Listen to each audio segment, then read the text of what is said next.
Akkam jirtu daawwattoota Romtittii nagaa keessanii viidiyoo har'aa irratti akkamittiin daabboo nuteellaadhaan akka hojjedhuun isinitti agarsiisa. Daabboo kana tolchuuf wantootni barbaachisanii daakuu diisiliitirii 4, shukkaara diisiliitirii 1, hanqaaquu 2, zayitii suufii diisiliitirii walakkaa, raacita giraamii 25, vaniilaa maankaa 1, nuteellaadhaa fi aannan diisiliitirii 2tu na barbaachisa. Bukoo bukeessuuf jalqaba aannan xinnoo ho'aadhaa fi raacitan waliin makaa.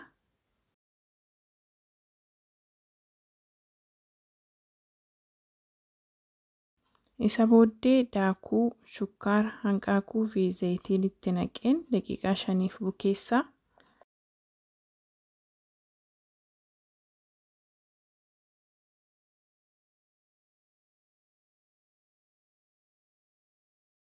Isa booddee vaniilaa itti naqeen ammas daqiiqaa 3f bukeessa. Bukoo isan bukeesse qodaan itti dabarsutti zayitii dibeeni bukootti dabarseen qadaadee kaa'aa hamma bukukutti jechuudha.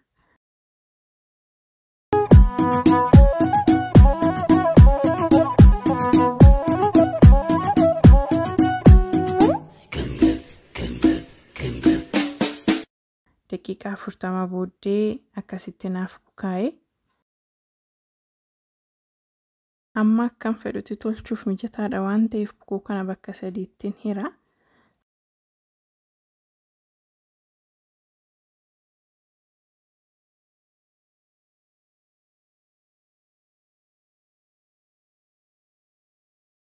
Sadanuu akkuma argitan kanatti wal qixxeesseen diddiriirsa.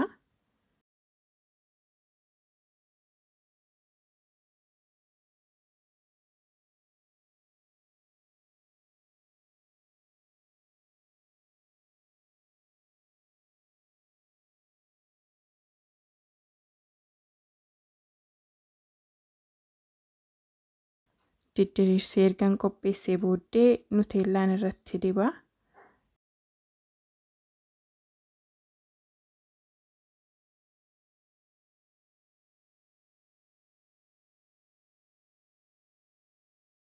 Isa lammaffaa itti qadaadeen ammas irratti dibaa.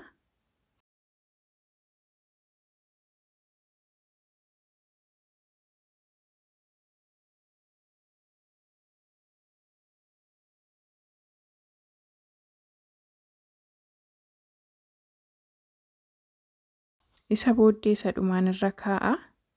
Rakkinaan qabuu fi fiixeensaa wal qixxaachuu baate gidduusaa birciqqoo bishaaniitiin akkasitti safareen hambisaa. Isa booddee akka amma argitan kanatti mummuree gaafa raawwadhu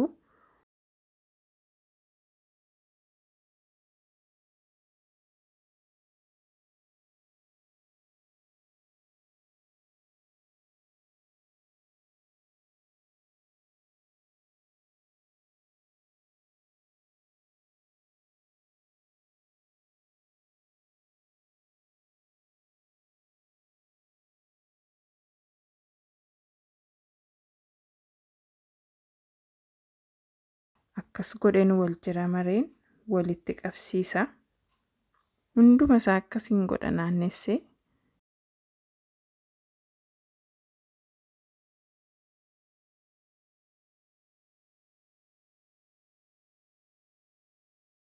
Wantichi gaafa raawwatu ilillii yookiin abaaboo fakkaata. Nuteellaan immoo fakkii bareedaa keessatti sararee baasa. Gaafa raawwadhu daqiiqaa 20f qadaadeen xinnoo see gaafa inni bokoku deebisee fidee isinitti agarsiisa.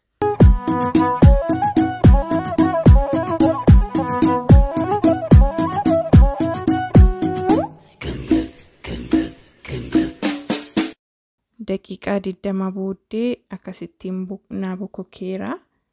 Isa booddee hanqaaquu irratti dibeen abidda 170 ho'ise keessaa daqiiqaa 20f turseen yookiin bisheesseen gaafan keessaa baasuu fidee isinitti agarsiisa.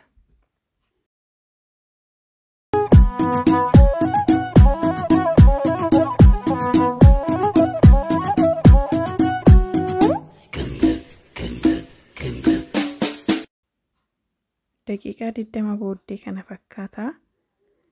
Daabboon kun akka cireetti eeggachiisaa irratti baay'ee nyaachuuf namatti tola. Warri ijoollee qabdan immoo tolchitanii kennuufiin dirqama keessanii. Ijoolleen baay'ee jaallatti daabboo kana. Kana fakkaata gaa. Viidiyoo kan biraan immoo ammaan isinitti deebi'utti nagaatti.